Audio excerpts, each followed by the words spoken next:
যদি আপনার ওয়াইফ কিছু না বলেই আপনার বাড়ি ছেড়ে চলে যায় উইদাউট এনি ভ্যালিড রিজন, না কোনো টর্চার, না কোনো ঝগড়া ঝামেলা, না কোনো হ্যারাসমেন্ট, তাহলে সেই সিচুয়েশনে আপনি কি করতে পারেন?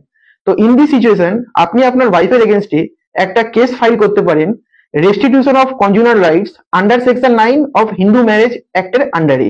তো এই সেকশনে বলা আছে যে হাজবেন্ড অথবা ওয়াইফ যে কেউ যে বাড়ি ছেড়ে চলে যাবে উইদাউট এনি রিজন, সেই ক্ষেত্রে অ্যাগ্রাইভ পার্টি কোর্টকে রিকোয়েস্ট করতে পারে সেই ব্যক্তিকে ফেরত পাঠানোর জন্য।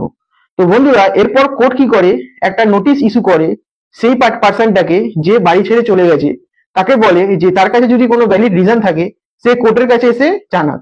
এরপর কোর্ট তার কথা শুনে যদি মনে করে যে না, কোনো ভ্যালিড রিজন নেই তার বাড়ি ছেড়ে চলে যাওয়ার পিছনে, তাহলে সেই ক্ষেত্রে কোর্ট একটা ডিক্রি পাস করে কি কাকে, সেই পার্সনটাকে যে বাড়ি ছেড়ে চলে গেছে তাকে ফেরত আসতে হবে আর নিজের ম্যারিটাল লাইফটাকে রিজিউম করতে হবে।